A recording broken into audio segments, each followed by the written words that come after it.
Ever since the term robot was coined, people have been afraid of the day robots would think for themselves. That day has arrived. Teller and I are packed. We're going to rendezvous with the resistance at the outer sanctuary. You're on your own. It all started here at the University of Pennsylvania Advanced Robotics Lab, the epicenter of robotic research. They thought they were doing good. It seemed like the answer to all the world's problems. Instead, they created this. These are state-of-the-art robots? This is the end of mankind? We bought one of those at a mall kiosk for our nephew's birthday. It's a harmless flying... Uh-oh. Did it just catch that ball? Well, I've been doing robotics for about 25 years, but this is a real paradigm changer. Quad rotors don't need human control. They think, they make decisions, and all of this without direct human intervention.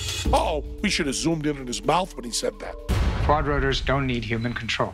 They make decisions without direct human intervention. Uh-oh, the quad rotors think for themselves. Their entire artificial intelligence is contained in their compact bodies. To demonstrate, VJ and his evil minions give these two quad rotors the goal of building a tower. To prove no humans are controlling the robots, the team leaves the room and cowers in the hallway. The quad rotors survey their environment and decide where to assemble the tower. They're able to find the parts required, grasp them, and transport them to where they are doing the construction. Remember, no one is operating these machines. Today, it's this small building. Tomorrow, it's a palace for our robot overlords. That's because the quad rotors are making decisions themselves. Regular factory robots need every little movement they can do precisely programmed in order for them to work. But the quad rotors are intelligent enough to improvise and coordinate together to accomplish the task. Uh-oh, they did it. What are they going to use that for? Okay, catching a ball, building a little tower in the lab is no big deal.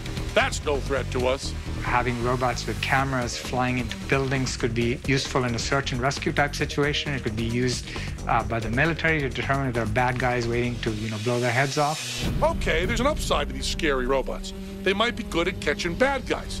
The crew sets up a test. They hit a cardboard cutout of a couple of bad guys somewhere in... Uh-oh, is that? That's us. Shh, quiet, Teller. The human overlords are still cooling their heels in the hall. That quad rotor is trying to find us all on its own. As the robot starts up, it knows nothing about the world around it, just like we would when we get into a location that we have no idea where we've been. Cameras and sensors mounted on his body scan the surrounding area, constructing this three-dimensional map in real time.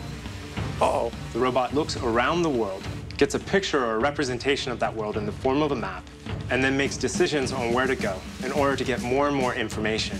Uh-oh, it's creating its own map, so when it encounters obstacles like this one, it knows how to avoid it in the future. The quad rotor also remembers specifically what it's looking for, in this case, us, and searches every inch of the room, scanning and mapping until, uh-oh, colder, colder. Freezing, freezing, uh-oh.